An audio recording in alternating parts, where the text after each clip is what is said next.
el gusto de las personas. Según el gusto de las personas, tú puedes encontrar allá afuera, ¿verdad?, distintas iglesias. Si tú quieres una iglesia donde se pueda ir a fiestas, yo estoy seguro que allá afuera tú vas a conseguir iglesias donde si tú vas a una fiesta no van a considerar como malo. También pues afuera hay iglesias, ¿verdad?, que hablan un poco de la santificación. Yo creo que si quitamos esto de arriba. Sí, ok, listo. Afuera también hay iglesias que no tienen ningún tipo de problema con la música, no tienen ningún tipo de problema con la vestimenta, no tienen ningún tipo de problema con las prácticas, hermano, y se ha diluido en cierta manera el mensaje de la santificación, se ha diluido el mensaje de la separación bíblica. Hermano, y desde el principio el Señor nos mostró principios de separación. El Señor quiere que su pueblo sea un pueblo separado, es un pueblo escogido. La palabra de Dios dice: no me escogiste vosotros a mí, sino que yo os escogí a vosotros y os he puesto para que vayáis y llevéis fruto y ese fruto permanezca. Hay una misión que cumplir. En Tito capítulo 2, verso 14, dice la palabra de Dios lo siguiente. Vamos a leerlo desde el 11. Dice: porque la gracia de Dios se ha manifestado para salvación. ¿Para quién es la salvación? Dice allí. Dice: porque la gracia de Dios se ha manifestado para salvación. ¿A quién? A todos los hombres. No hay exclusión.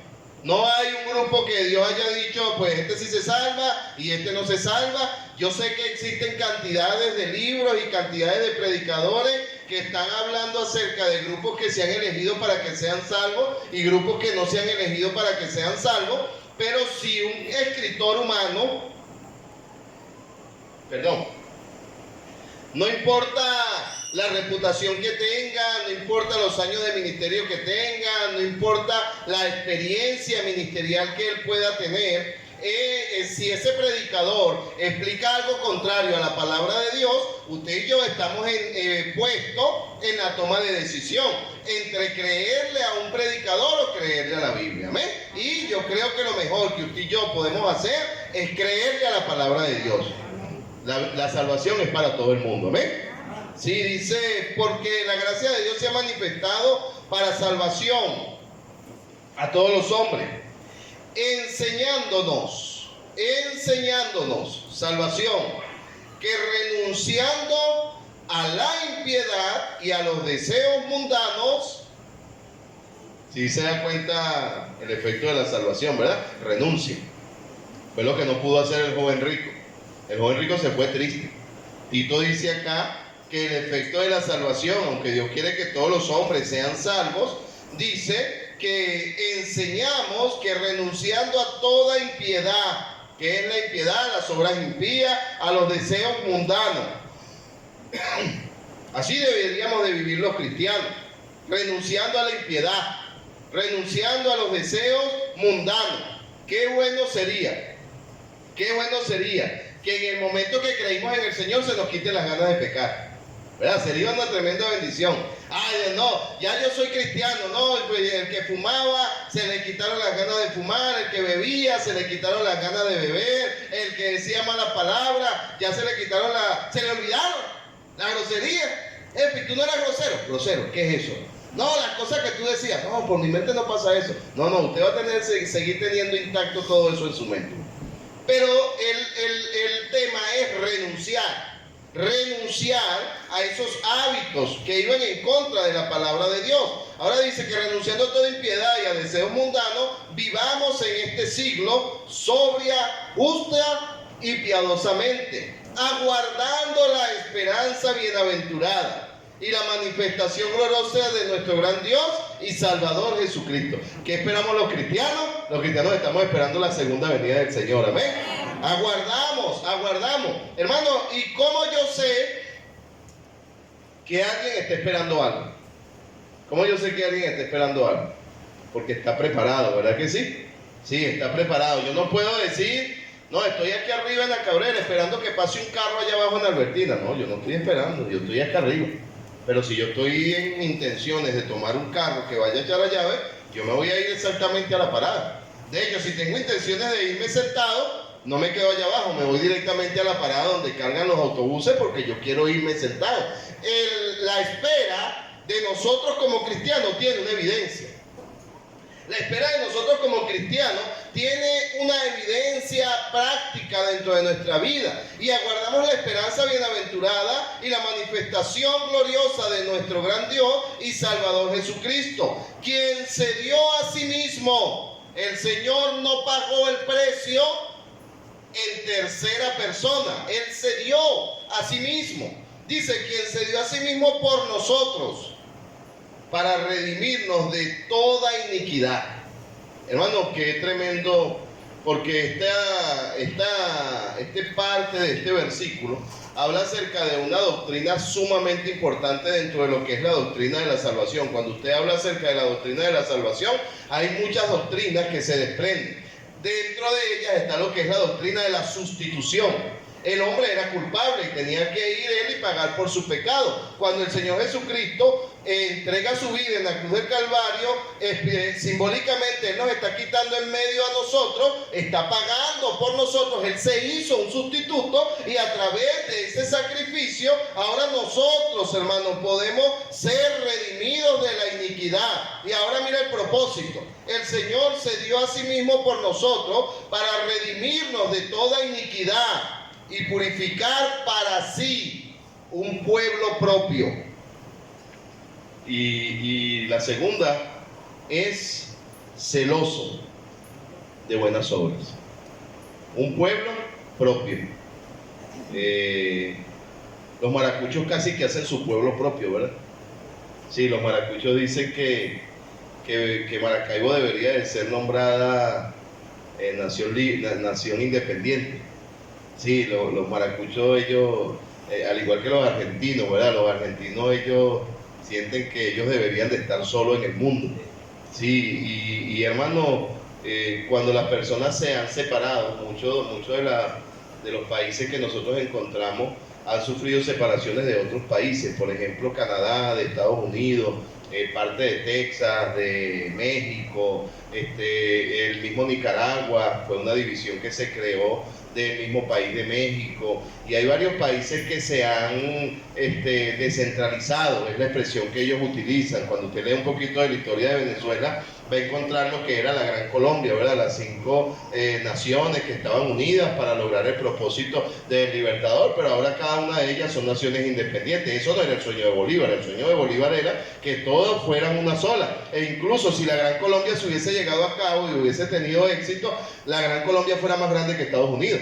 Sí, fuera un país mucho más grande que Estados Unidos, pero bueno, Dios no lo permitió de esa manera, porque cada uno ahora es un país independiente, con sus culturas, con sus hábitos, con sus leyes y con sus gobernantes. ¿Por qué le hago mención a esto? Porque el Señor creó para sí mismo un pueblo. Rescató gente de todos los pueblos y creó su pueblo. Y ese pueblo tiene su cultura, ese pueblo tiene su constitución, ese pueblo tiene hábitos, ese pueblo tiene incluso vestimenta, ¿cómo se dice, verdad? Cuando la gente usa su vestimenta típica, los trajes típicos de este pueblo, hermano, son diferentes a los de cualquier otro pueblo. Y allí, hermano, es donde nosotros necesitamos hacer énfasis en el deseo de nuestro Señor, que dice que quiso preparar para sí mismo un pueblo propio. Pero lo que siguiente que viene me gusta más, porque dice celoso, que es una persona celosa. Una persona celosa es una persona que cuida cada detalle. Sí, es una persona, no estamos hablando del celo de que no veas a aquel y no veas a aquella, no estamos hablando de eso. Estamos hablando del celo de cuidar cada detalle, de que se lleve a cabo cada uno de los detalles que ha establecido el Señor dentro de su palabra. Y dice, un pueblo celoso de buenas obras. Y esa parte es la que el enemigo continuamente intenta afectar a los hijos de Dios. Como cristianos cada día intentamos parecernos más al mundo. Y no debe de ser de esa manera, el cristiano debe de ser diferente. El mundo usa ciertas modas y después simplemente como que se traslada la moda dentro de la iglesia y terminamos haciendo lo mismo pero diferente. El mundo saca una música y esa música entonces se traslada a la iglesia. Ahora la iglesia está teniendo la misma música del mundo, pero con letra cristiana. De hecho, hay muchos cristianos, muchos mundanos, cantantes mundanos, que están saliendo de la farándula y se están yendo supuestamente a las iglesias. ¿Usted no entiende por qué está pasando eso? Es mucho más productivo vender música para evangélicos que vender música para mundanos. Hay menos competencia. Y por eso muchos cantantes mundanos ahora se están pasando para cristianos supuestamente, porque la plaza entre los cristianos es mucho más amplia, hay mucho más clientes, hay menos competencia. En el mundo todos los días nace un cantante nuevo, pero dentro de los cristianos es difícil que nazca un cantante, y si canta malo, ¿verdad? Entonces dice, no, bueno, yo era famoso en el mundo, ahora digo que conocí al Señor, comienzo a cantarle al Señor y aumentan sus ganancias. Es triste este tema de la música cristiana. Los mundanos suben su música a YouTube para que cualquiera que quiera agarrarla la agarre. Los cristianos venden música cristiana y si no tienes para pagar no te la venden. Una música mundana, un CD mundano, tú lo compras en $1. La música cristiana, una música te vale $15. Lamentablemente estamos en un mundo de comercio. Estamos en un mundo de comercio y ese no es el tema, pero sí el tema es importantísimo, hermano. El Señor ha preparado para sí un pueblo celoso de buenas obras. El cristiano no debe mimetizarse o igualarse con el mundo. Amén. El cristiano tiene que ser una persona diferente, con hábitos diferentes, con culturas diferentes, que cuando se expone al pecado se incomoda. Sí, el cristiano, si hay una fiesta donde va a haber música mundana, donde va a haber licor, no me salga con el cuentico de que, no, yo me siento aparte y yo tomo refresco. Te está contaminando ahí. Y tu presencia apoya una práctica incorrecta. Como cristianos en ocasiones tenemos que separarnos de lugares donde no se va a glorificar el nombre del Señor. Amén. Amén. Nuestra vestimenta debe de ser una vestimenta para honrar y glorificar al Señor. Lo que hablamos debe de ser para honrar y glorificar el nombre del Señor. En el libro de Proverbios, Salomón decía, dejad la simpleza. Dejad la simpleza. Y uno de los grandes problemas, hermano, que está afectando el cristianismo en este tiempo es, hermano, que se ha entrado la simpleza a la iglesia. Usted no oyó las últimas declaraciones de Elon Musk. ¿No escuchó las últimas declaraciones? Elon Musk acaba de decir que a menos que se paren cristianos que verdaderamente creen en lo que enseñan, dentro de poco el cristianismo va a desaparecer. Elon Musk, un ateo, un tipo que está ido, hermano, un tipo que su novia es un robot. Su novia es un robot. Sí, su novia es un robot, invierte. Es más, para mí Elon Musk, hermano, es el prototipo perfecto de anticristo en este tiempo. Usted estudia la vida de ese hombre y ese hombre es increíble, todo lo que es robótica, computarización y todas estas cosas. En estos días se quedaron 2 astronautas allá arriba en el espacio y la NASA está diciendo que para febrero o marzo de 2025 es que ellos van a poder traernos acá a la Tierra. Pero Elon Musk dijo, no se preocupe, en 15 días se los traigo. Y ese hombre se paró y dijo, a menos que los cristianos tomen en serio lo que ellos enseñan, dentro de poco van a desaparecer. Me impactó lo que ese hombre dijo. Y me dolió en el corazón, porque Elon Musk prácticamente dijo que la generación de cristianos de este tiempo no toma en serio ser cristiano. La generación de cristianos en este tiempo está siendo muy pasiva en la práctica del cristianismo y del evangelio, hermano, y necesitamos levantar una generación de cristianos que esté dispuesto a vivir por lo que cree, pero que también esté dispuesto a morir por lo que cree. Una generación de cristianos celosa de buenas obras, una generación de cristianos que quiera realzar las prácticas bíblicas que tenía la iglesia primitiva. Parecemos casi católicos. Se ha perdido el fuego por guardar la santidad. Se ha perdido el fuego, hermano, por preservar los principios bíblicos dentro de nuestras vidas. Se ha caído en una liviandad espiritual peligrosa. Los hogares van en decadencia, los hijos van en decadencia. Hoy en día, hermano, ya es muy normal que hijos de cristianos dentro de la casa del cristiano oigan música mundana y no hay un papá que se pare firme. El niño del cristiano baila dentro de la casa del cristiano y el papá se ríe como que es una gracia. La hija del cristiano consiguió un novio mundano y el papá dice, mejor tenlo dentro de la casa y no lo tenga afuera. ¿Dónde está el celo por las buenas obras? ¿Dónde está el celo, hermano, por aquello que el Señor quiso hacer? Óigame, no es presunciones personales, no son, hermano, únicamente ambiciones personales. El tema es que el propósito del Señor era purificar para sí un pueblo propio, celoso de buenas obras, y eso se ha perdido dentro del cristianismo. Necesitamos, hermano, volver al primer amor en el ganar alma. Necesitamos volver al primer amor para escuchar música sacra. Necesitamos volver al primer amor para vestir como cristianos. Necesitamos volver al primer amor para cumplir con lo que enseña la palabra de Dios. Porque el propósito del Señor era levantar un pueblo propio, celoso de buenas obras. Tan delicado es el tema que hay un silencio sepulcral. Que si hace 20 años un predicador decía esto, la iglesia se caía de amenes. Pero hoy los cristianos se quedan como que, ay, ¿qué está pasando? ¿Qué le pasó al pastor?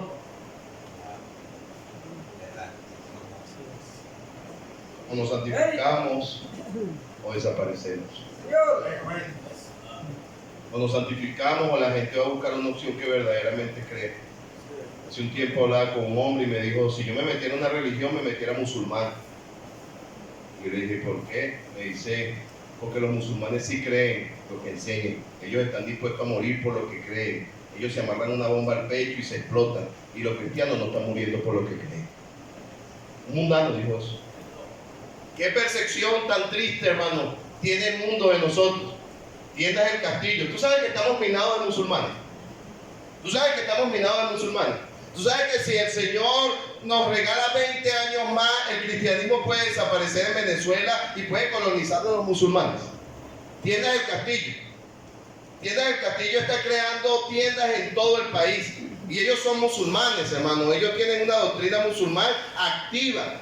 Hace días estaba viendo, Tiendas del Castillo trabaja de 7 o 8 de la mañana a 6 de la tarde, de lunes a jueves. Pero el día viernes ellos cierran su tienda al mediodía. ¿Usted sabe por qué? Porque a ellos les toca orar a esa hora. Y todos los que están dentro de la tienda se quedan dentro de la tienda y todos los trabajadores están dentro de la tienda, porque para ellos es más importante arrodillarse sobre su tapete y orar a Alá que vender telas. Eso lo va a hacer Tiendas del Castillo. Pero el cristiano hay que convencerlo para que venga a ganar algo. El cristiano hay que convencerlo para que ore. El cristiano hoy en día hay que convencerlo para que lea la Biblia. Hermano, no creo que yo tenga que convencerte para que tú practiques lo que sabes que tienes que practicar. Nadie debería de mandarte a leer la Biblia. Tú deberías de leer la Biblia porque es lámpara a nuestros pies y lumbrera nuestros caminos. Nadie debería de mandarte a orar, hermano, porque la oración es lo que nos sostiene como hijos de Dios. ¿Qué es separación bíblica? La separación bíblica es el reconocimiento de que Dios nos ha llamado a los creyentes fuera del mundo. Y la preservación de la pureza personal y colectiva en medio de una cultura pecadora. Usualmente la separación bíblica es considerado bajo dos divisiones, personal y eclesiástica. La separación personal y la separación eclesiástica. Debe de existir eso. Separación personal es la que practica cada creyente. Cómo visto, cómo hablo, qué acepto en mi vida, qué música oigo, cuándo me congrego, cuándo no me congrego, doy mis diezmos, doy mis ofrendas, gano alma. Separación eclesiástica. Esa también está en riesgo, porque ahora se ha creado la idea de que vamos a juntar todas las iglesias. Y eso es ecumenismo. ¿Tú sabes qué es lo único que me alegra del ecumenismo? Saber de que eso va a suceder antes que Cristo venga, porque Cristo viene pronto. Sí, necesitamos crear dos separaciones. La separación personal, esa es práctica, y la separación eclesiástica. Ahora, la separación no es obligado. La separación es un tema de comprender exactamente lo que Dios demanda de mí. Y ahora yo, guiado por el Espíritu Santo, digo, pues yo voy a comenzar a cambiar mi vida, y yo voy a comenzar a cambiar mis prácticas, y voy a agradar y voy a servir al Señor. Amén. Yo nunca me veía con ropa de vestir. Yo siempre usaba jean y chemise. Y cuando comencé a servir al Señor, yo quería seguir usando jean y chemise. Un día me encuentro una hermanita hecha las llaves y me vio, ya yo era pastor, y todavía andaba en jean y chemise. Y la hermana me dijo, mira este pastor, parece un malandro. Pero hermano, yo decía, no me voy a justificar, pero el pastor de esa hermana también usa jean y chemise. Y yo dije, bueno, pero si la hermana se va a afectar por eso. Casi que no lo uso, normalmente ando con ropa de vestir o ropa de trabajo, siempre ando todo sucio por allí. Hermano, debe de haber separación en nuestra vida. La separación en la vida de un creyente siempre debe de ser pautada por el respeto a los principios bíblicos. Cualquier corriente de pensamiento que se anteponga a un principio bíblico debe de ser quitada dentro de nuestra vida. Segunda de Corintios capítulo 6, verso 14 dice, no os unáis en yugo desigual con los incrédulos. Porque qué compañerismo tiene la justicia con la injusticia, y qué comunión la luz con la tiniebla, y qué concordia Cristo con Belial, o qué parte el creyente con el incrédulo, y qué acuerdo hay entre el templo de Dios y los ídolos, porque vosotros sois templo del Dios viviente, como Dios dijo. ¿Como dijo quién? Habitaré y andaré entre ellos, y seré su Dios, y ellos serán ¿qué?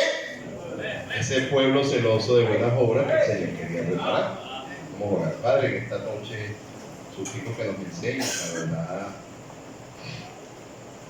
Estamos en un tiempo donde hablar de santidad pareciera ser extremos, pero necesitamos, Señor, levantar un pueblo propio para ti, celoso de buenas obras, una novia que no quiera manchar sus vestidos, Señor, una novia que quiera mantenerse limpia y pura para ti, Señor, pero no una pureza fingida, no una pureza de mentir.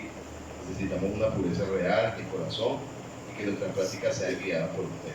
En el nombre de nuestro Señor Jesucristo te lo pedimos. Amén. Y amén. Hermano, coquetear con el pecado trae consecuencias. Amén. Amén. Si usted vive en pareja y no se ha casado, tiene dos opciones: o se casa o se separa. No me quiero casar, pastor. No, sepárese. No me quiero separar, siga pecando. Eso sí, si usted vive con una persona y no se ha casado con esa persona, no lo puede llamar esposo, porque no es su esposo, es con quien fornica. Y eso tiene que quedar claro. No es el tema de que, ay, pastor, es muy duro. Sí, hermano, es duro, pero si no te lo enseñamos, no lo vas a aprender y vas a seguir ofendiendo a Dios con tu vida. Por eso, si tú vives con una persona y no te has casado, lo mejor que tú puedes hacer es casarte. Si tú quieres terminar el fin de tu vida, de tu día, con esa persona, cásate. Sigue adelante. No, pastor, mire que eso es una decisión muy importante, casarse. Nosotros tenemos 20 años viviendo, 5 muchachos, y todavía no sabemos si nos casamos o no. Más delicado ahora tenerle a los muchachos y se lo tuvo. Sí, ya de ahí en adelante obedezca al Señor y cásate. De hecho, hermano, estamos contentos, ¿verdad? Porque a mí me gusta casar a la gente, hermano. Tengo ahí una lista de solteros para ver quién vamos a estar casando en este año, ¿eh? Colosenses 1:13, separación bíblica. Vamos, dice la Biblia, el cual nos ha librado de la potestad de las tinieblas y nos ha trasladado al reino de su amado Hijo. Ahora, Él nos ha librado de la potestad de las tinieblas. Nos libró de la potestad. ¿Qué es potestad? ¿Qué es potestad, hermano? Poder. Nosotros anteriormente no pecábamos porque queríamos, pecábamos porque no teníamos otra opción. Estábamos muertos en nuestros delitos y pecados. Y pecábamos, hermano, porque no había otra opción para nosotros. Pero en el momento que conocimos al Señor, dice que Él nos ha librado de la potestad de las tinieblas. El que nos tenía presos, nos tenía amarrados, nos tenía agarrados, Él nos libró de la potestad de las tinieblas. Y ahora nos trasladó, nos llevó a otro lugar, al reino de su amado Hijo. Quiere decir que aquel que me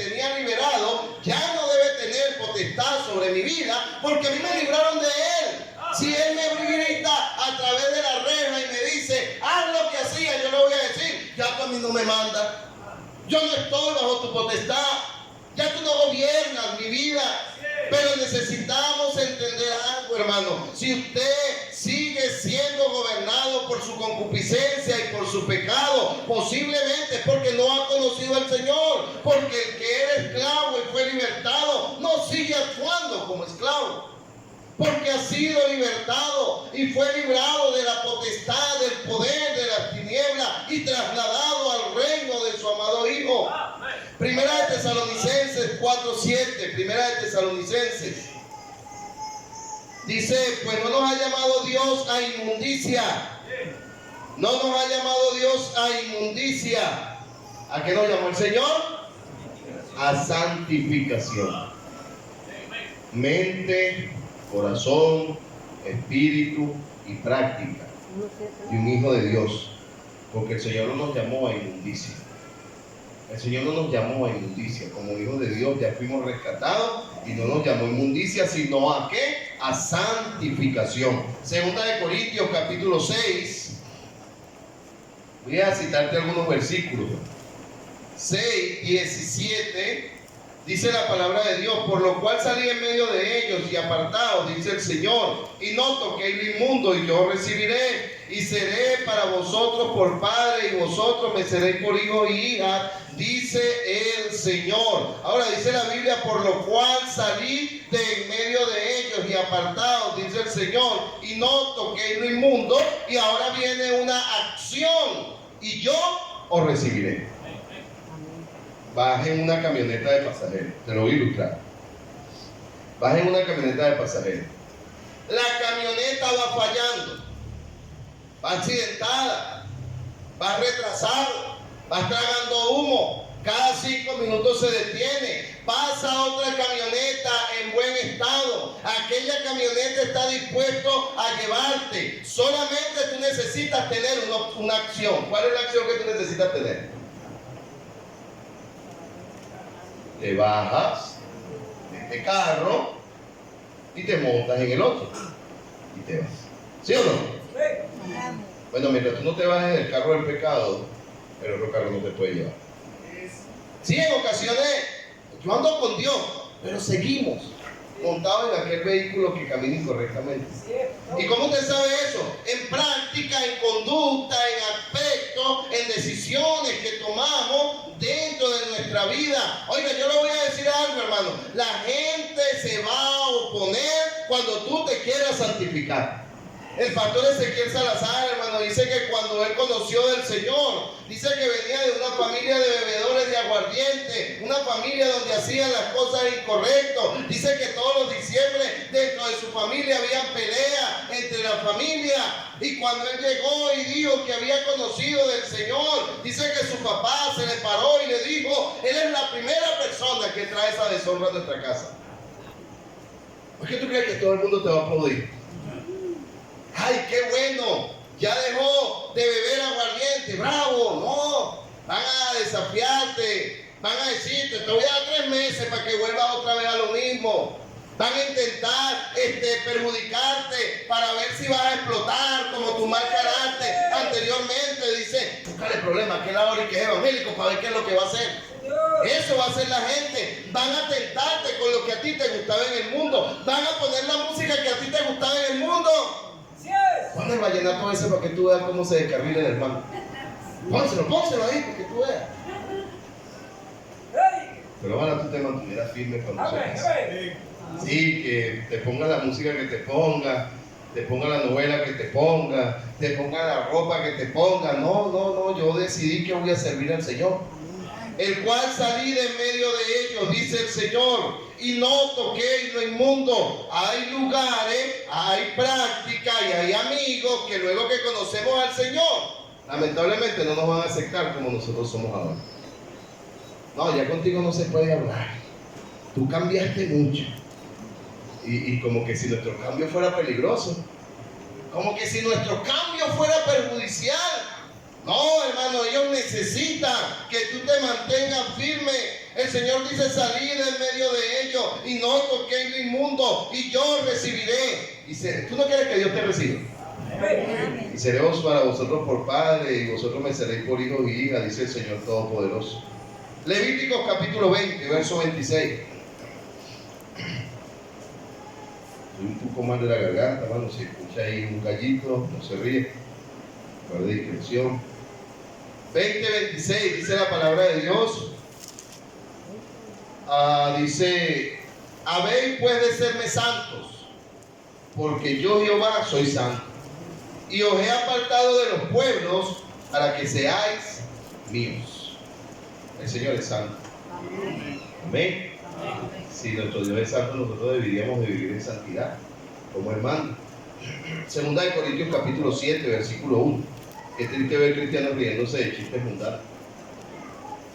A mí me entristece mucho pasar por una casa donde haya música mundana y ver cristianos ahí como que si nada está pasando. Eso hiere, hermano. Y sí, yo sé, cada quien hace con su vida lo que le parece, porque esa expresión hoy en día es muy común entre los cristianos, ¿no? A mí nadie tiene que decirme nada. Yo se lo estoy diciendo por su bien. De verdad, créame que mientras menos usted ponga a sus hijos y a su familia al pecado, mejores resultados usted va a tener. Dice: así que, amados, 2 de Corintios 7:1, puesto que tenemos tales promesas, limpiémonos de toda contaminación de carne y de espíritu, perfeccionando la santidad en el temor de Dios. Tenemos promesas. Limpiémonos de toda contaminación de carne y de espíritu. A Dios le importa cómo yo estoy por dentro. Hace días andaba un montón de gente de una iglesia esa, que no voy a hacerle propaganda, por allí haciendo una actividad. Y la señora vio a todas las hermanas con falda y se le quedó viendo y veía a las hermanas así como bravas. Tú estabas, Mano Peli, ¿verdad? Que ese día. Y la señora, pero nadie le dijo nada, hermano. De verdad, nadie le dijo nada. La señora, bien molesta, exclamó y dijo que, bueno, de todas maneras el Señor viene a buscar espíritu, no cuerpo. Señor, primero el Señor no viene a buscar espíritu, viene a buscar alma. Y segundo, el cuerpo sí es importante, vístase correctamente. Se cae mucha simpleza. Y necesitamos luchar en contra de eso. Limpiémonos de toda contaminación de carne y de espíritu. La carne se contamina, ¿sí o no? La carne se contamina y el espíritu también. ¿Tú sabes lo que es triste? Un cristiano con la carne y el espíritu contaminado. Eso es triste, hermano. Un cristiano con su carne y su espíritu contaminado. Ahora, ¿por qué se contamina la carne y el espíritu? Porque dejamos de perfeccionar la santidad en el temor de Dios. Se contaminó la carne y se contaminó el espíritu. ¿Por qué pasó eso, pastor? Porque dejamos de perfeccionar la santidad en el temor de Dios. Pensamos que santificarnos es un extremo. Pensamos que santificarnos es ser extremista. Ay, no, hermano, yo quiero decirle algo. Yo no uso chores. Le voy a explicar. No debo enseñar. Si yo le digo a mi esposa, no enseñes tus piernas, yo no tengo que enseñar las mías. Número 2, mis piernas están tatuadas y no es una honra para mí que estén viendo esas cosas.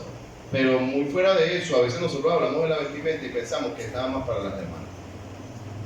Los hombres también necesitamos vestirnos correctamente. Usted ve un hombre bien flaquito, todo ahí esquelético y se pone una franelilla enseñando qué.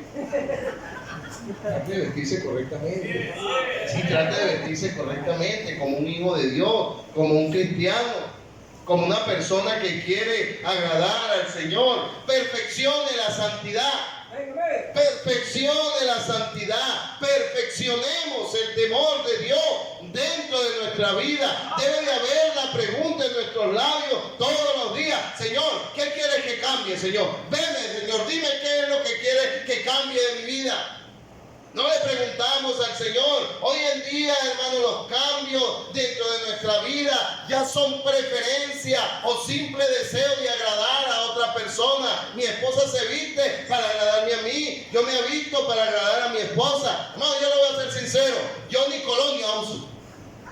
A mí me regalan colonia y yo regalo las colonias. Sí, yo antes usaba muchos perfumes, hermano, y colonias caras. Pastor, ¿y por qué usted no usa colonia? Hermano, porque me molesta que me eche colonia y alguien pase por el lado y me diga si huele sabroso.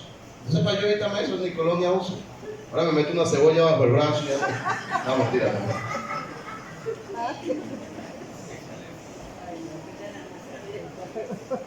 Tampoco se vaya al otro extremo, yo váyase. El hecho que no use colonia, sí puede usar desodorante. Limpiémonos de toda contaminación de carne y de espíritu, perfeccionando la santidad en el temor de Dios. No voy a ir a lugares que atenten en contra de mi caminar con Dios. No voy a hablar cosas que atenten en contra de mi comunión con Dios. No voy a permitir cosas en mi casa que atenten en contra de mi comunión con Dios. Cuando el pastor Eduardo se casó, vino mi tío. Yo tenía como 15 años que no veía a mi tío. Hermano, y mi tío entró a la casa, dijo: sobrino, préstame 2 vasos. Yo estoy pensando que iban a sacar un refresco. Y mi tío sacó una botella de whisky dentro de mi casa. Abrió su botella y yo le dije: tío, aquí no bebemos. Ah, no, tú no vas a beber. Yo sí. Muy gracioso. Y yo le dije: tío, es en serio, en mi casa no se bebe. Ah, pues, tío, por favor, párese y váyase. ¿Me está corriendo? Sí, tío, párese y váyase. No voy a permitir que usted en mi casa haga cosas que yo nunca hago en mi casa. En mi casa no se dice malas palabras, y el que dice malas palabras se sale. En mi casa no se bebe licor, y el que quiera hacer lo que lo haga afuera. En mi casa no se fuma cigarrillo, y el que quiera hacer lo que lo haga afuera. ¿Ven? Porque si tú vas para la casa de tus amigos, de tus familiares mundanos, y tú le dices: vamos a hacer un servicio, ellos te van a decir: el evangélico eres tú, no yo. Porque yo sí tengo que permitir que ellos hagan lo que quieren hacer en mi casa. Porque la gente dice: ay, en la casa del hermano como que se salieron, ahí hay una gente bebiendo. Y tú sales y le explicas a los vecinos y dices: no, es que ellos son mundanos, el cristiano soy yo. Sí, pero un cristiano no debería de permitir eso en su casa. Amén. Vas a caer mal, pero es por agradar al Señor. Sí, vas a caer mal. Hermano Félix, tú todavía tienes el aviso: hermano Félix, en tu casa, aquí no se dice grosería. Yo recuerdo desde bien pequeño siempre estaba ese aviso en la casa del hermano Félix. Hermano Félix puso: aquí el único que dice grosería soy yo. No, mentira. Es mentira, esto no lo digo el hermano Félix, esto me lo inventé yo ahorita. Y así debe de ser. Así debe de ser, que cuando la gente vaya a hablar delante de ti diga: no, aquí está el hermano. No, aquí está el hermano. Que la gente guarde el respeto porque hay alguien que conoce al Señor. Hermano, limpiémonos de toda contaminación de carne y de espíritu y perfeccionemos la santidad en el temor de Dios. ¿Amén? Amén. No, es para que ellos poco a poco vayan. ¿Poco a poco qué? Permitiéndole que fumen, que beban, que digan grosería en tu casa. ¿Tú crees que van a llegar al Señor? No van a llegar, hermano. Lamentablemente no van a llegar. El día de mañana, cuando lleguen delante de la presencia del Señor y sean juzgados por sus pecados, posiblemente ahí se va a recordar: y yo iba a la casa del cristiano y el cristiano nunca me dijo nada. Y muchos allá en el cielo van a decirte, delante del juicio, van a decir: tú eras cristiano, tú conocías la verdad y nunca estorbaste mi pecado. A veces es preferible, hermano, caer mal acá y que las personas conozcan del Señor, y no pensar de que le vamos a caer bien a todo el mundo y condenar a las personas con nuestro silencio. A un cristiano hay que corregirlo. A los cristianos hay que corregirlo. Primera de Tesalonicenses, capítulo 1, versículo 9. Cristianas, vivir para el Señor. Dice la palabra de Dios: porque ellos mismos cuentan de nosotros la manera que nos recibisteis y cómo convertiste de los ídolos a Dios para servir al Dios vivo y verdadero. Se convirtieron de los ídolos a Dios. Y yo, bueno, ojalá que aquí no haya nadie todavía con su sabillita ahí debajo detrás de la puerta y le estampita en la cartera y la velita que prende. No, desde que conocimos al Señor nos convertimos de los ídolos para servir al Dios vivo y verdadero. ¿Amén? Esos no son dioses, esos son simplemente idolatría que el hombre utiliza. Juan 5:24. Solamente te estoy leyendo versículos para que tú entiendas que la separación es un tema bíblico. La separación no es el capricho del pastor o es que los bautista o porque lo otro. No, lo que pasa es que hay distintas iglesias, cada quien tiene su forma. La forma de los bautistas es esta. No, no es la forma de los bautistas, es lo que enseña la Biblia. Es lo que enseña la Biblia. Juan 5, verso 24. Dice, de cierto os digo que el que oye mi palabra y cree que me envió, tiene vida eterna y no vendrá a condenación, mas ha pasado de muerte a vida. Ha pasado de muerte, ¿a dónde? Pero se sale del cementerio. Si ya no eres un muerto, sal del cementerio. Sí, si ya tú no estás muerto en tus delitos y pecados, el lugar donde habitabas ya no deberías de habitarlo. Tu vida es diferente y debe ser para honrar y glorificar el nombre del Señor. Juan capítulo 8, verso 12, otro versículo clave en la separación. Otra vez os digo, otra vez Jesús habló diciendo, yo soy la luz del mundo y el que me sigue no andará en tinieblas, sino que tendrá la luz de la vida. El que me sigue no andará en tinieblas. Yo quiero que tengamos un equilibrio correcto. Yo creo que el Señor quiere salvar a todos los hombres. Pero soy fervientemente creyente de que la vida de un cristiano genera fruto digno de arrepentimiento. Amén. Si alguien dice que es cristiano y vive como mundano, tiene los mismos vocabularios de mundano, tiene las mismas prácticas mundanas, sigue batallando con los mismos pecados, a veces nosotros engañamos a la persona. La persona anda allí diciendo, oye, ¿será que yo soy cristiano? Y nosotros vamos y le decimos, claro que eres cristiano, acuérdate que tú recibiste a Cristo. Pero si no cambiaste tu vida, ¿qué tipo de cristianismo es ese? El verdadero cristianismo cambia vida, y si no tiene poder para cambiar vida no es un cristianismo efectivo. La persona cuando conoce al Señor, hay una diferencia en su caminar. Romanos capítulo 6, verso 11. Romanos. Amén, dijo ahí el chiquitico. Amén. Que esos muchachos crezcan amando al Señor, hermano. Amén. Dice, así también vosotros considerados muertos al pecado, pero vivos para Dios, en Cristo Jesús, Señor nuestro. Vosotros considerados muertos al pecado. ¿Qué es un muerto? ¿Qué hace un muerto? El muerto tiene potestad. El muerto tiene voluntad.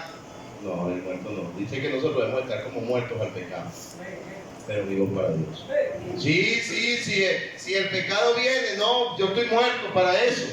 Pero es una decisión personal. Romanos capítulo 12, versículo 2, dice la palabra de Dios, así que hermanos os ruego por las misericordias de Dios que presentéis vuestros cuerpos en sacrificio vivo, santo, agradable a Dios, que es vuestro culto racional. No os conforméis a este siglo, sino transformados por medio de la renovación de vuestro entendimiento, para que comprobéis cuál sea la buena voluntad de Dios, agradable y perfecta. Mira esto. Cuando una persona cree, indudablemente va a haber una evidencia. ¿A cuántas personas hemos ido y le hemos presentado el Evangelio? Y esas personas han sido sinceras con el Señor, pero por irresponsabilidad no lo hemos buscado. Y de repente vemos y lo encontramos bien metido en una iglesia por ahí. ¡Varón! ¡Dios te bendiga! ¿No te acuerdas de mí? Ay, Él me predicó. Y cuando conocí al Señor, yo busqué una iglesia. ¿Quién lo hizo buscar una iglesia?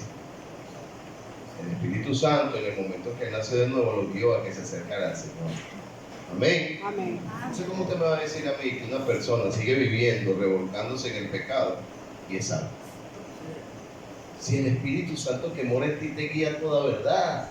Si el Espíritu Santo que mora en ti te guía a cambio. Jeremías, me encanta lo que dice Jeremías, más fuerte fuiste que yo, me sedujiste. Sí, hermano, mira, la convicción creada en el corazón es más grande que nuestras propias ideas y personales. Comenzamos a crear cambios dentro de nuestra vida. La gente comienza a ver el cambio en nuestro caminar. Ahora la gente dice, oye, antes era tal cosa, pero ahora cambió y es diferente, porque comenzamos a oír del Señor y nuestra vida comenzó a generar cambio. Vivimos en una generación donde se han amontonado maestros conforme a su propia concupiscencia, donde la gente tiene comezón de oír, pero apartan el oído de la verdad y se vuelven a la fábula. La gente entiende que necesita acercarse a Dios, pero no está dispuesta iglesia. Y por eso es que han nacido tantos falsos evangelios. Por eso es que han nacido tantos falsos evangelios. Porque la gente apartaron el oído de la verdad y se volvieron a Pablo. Efesios capítulo 2, versículo 13. Dice la palabra de Dios. Pero ahora en Cristo Jesús, vosotros que en otro tiempo estabais lejos, habéis sido hechos cercanos por la sangre de Cristo. Vosotros también erais en otro tiempo extranjeros y enemigos en vuestra mente, haciendo malas obras, eso lo dice Colosenses. Pero ahora os ha reconciliado en el cuerpo de carne, por medio de la muerte, para presentaros santos y sin mancha e irreprensibles delante de él. A mí me encanta el libro de Primera de Juan. Yo quiero explicarte todo esto porque es importante. El cristiano sigue batallando con ciertas tentaciones en su vida. ¿Amén? Amén. Pero resulta que ahora cuando nosotros pecamos, dice Primera de Juan, estas cosas yo os he escrito para que no pequéis. Dios no quiere que tú peques.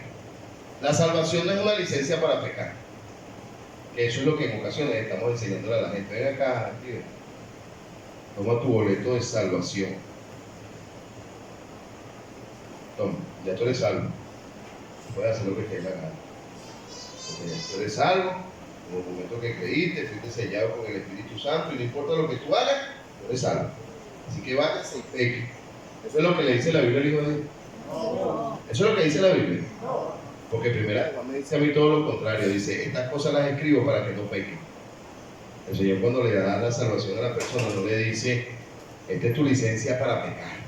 No. Él le dice, te salvé, te rescaté de la esclavitud del pecado para que no vivas más en eso. Toma, ahí está. Pero después en Primera de Juan abre un paréntesis y dice, pero si alguno hubiere pecado, porque el Señor conoce que en algún momento le vamos a fallar. ¿Acaso Dios no sabía que Pedro le iba a fallar? No sabía Dios que Pedro le iba a fallar. No sabía el Señor que el rey David le iba a fallar. No sabía el Señor que Noé le iba a fallar. No sabía el Señor que los discípulos se iban a alejar de él en el momento de la crucifixión. No sabía el Señor que Sansón le iba a fallar. No sabía. ¿Sabía o no sabía el Señor?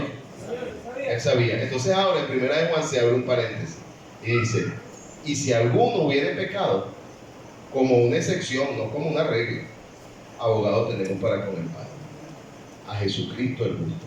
Y por eso es que cada vez que nosotros vamos a orar, gracias Dios, cada vez que nosotros vamos a orar, nuestra oración, petición y acción de gracia debe de ser antecedida por confesión. Porque pecamos cada ratito, con la mente, con los labios, con las manos, en lo que omitimos, pecamos, y cuando llegamos al Señor, antes de echarle todo el cuento de lo que nos pasó en el día y de las necesidades que se presentaron y de los problemas que tuve, y decirle, Señor, haz que caiga fuego y descienda sobre aquel que me trató mal en la calle, antes de todo eso tú necesitas ir al Señor y decirle, Señor, hoy te fallé. Y de manera puntual pasó esto y tuve un mal pensamiento. Con mi mirada hice algo incorrecto. Con mi boca te ofendí. Yo quiero que me perdones, Señor. Y la Biblia dice que cuando nosotros vamos al Señor y confesamos nuestros pecados, Él es fiel y justo para perdonar nuestros pecados y limpiarnos de toda maldad. Amén. Pero mi hermano, Dios no quiere que vivamos en pecado. Primera de Pedro capítulo 2, versículo 4 dice, para que nosotros estando muertos en pecado vivamos en justicia. Pedro también dijo, para que no vivamos el tiempo que resta en la carne. No podemos vivir el tiempo que resta en la carne. Debemos vivir el tiempo que resta en el espíritu. Qué bonito cuando los cristianos comienzan a dar cambio, ¿eh? Si llegamos y vemos que llegó el hermano, ya el hermano siempre llega y dice que yo recuerdo cuando llegó. Yo siempre me recuerdo de muchos cuando han llegado a la iglesia, recuerdo a Jesuito. Jesuito llegó en chores, con una bicicleta, un suéter. Yo veía muchachitos con los bastones de la banda aquí, porque él tocaba en la banda del liceo, y se venía para la iglesia con los bastones de la banda en el bolsillo. Y de repente comenzó a dar cambios en su vida. Cuando menos acuerdo, vino a su primer servicio de ganar almas, el muchacho está echándole ganas, adelantando, comenzó a generar cambios. Sí, recuerdo cuando llegó Joséito. Recuerdo hace, ¿cuántos años, José? 4 años. Esa campaña ahí en Pitaya, estábamos ahí y Wilder me dice, mira, yo no sé qué le pasa a este muchacho, pero no se quiere ir. Epa, hombre, ¿qué es lo que quieres tú? No, que yo no sé ni qué es lo que quiero, yo quiero es servir al Señor. Se quedó José sirviendo al Señor, gracias al Señor ya se casó, ahí va. Recuerdo cuando llegó Alfredo. Alfredo es uno de los huesos duros, hermano, aquí en la iglesia. Cuando Alfredo llegó le decía a la hermana Adriana, dígale al pastor ese que no se me acerque. Yo no me le acercaba, tenía cara de loco. Antes de salvo, bueno, ahora sigue teniendo cara de loco, pero es salvo.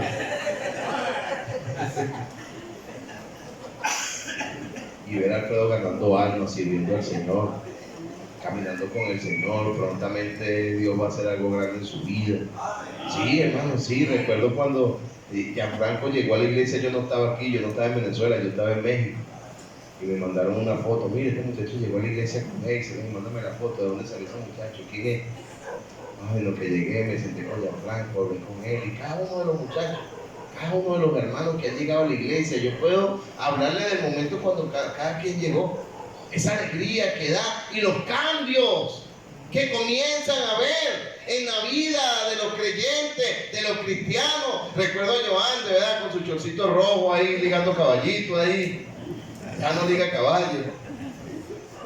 Cada quien, hermano, haciendo algo diferente en su vida. Ese es el propósito de Dios. El propósito de Dios es levantar un pueblo propio, celoso de buenas obras. Hermano, no nos mimeticemos como el mundo, no aceptemos lo que el mundo acepta, no vivamos como el mundo vive, no practiquemos lo que el mundo practica, no hablemos lo que el mundo habla, no nos comportemos como el mundo se comporta, no aceptemos en nuestra casa lo que normalmente el mundo acepta, no porque el pastor lo diga, no porque los bautistas lo digan, sino porque el propósito de nuestro Señor era levantar un pueblo propio celoso de buenas obras,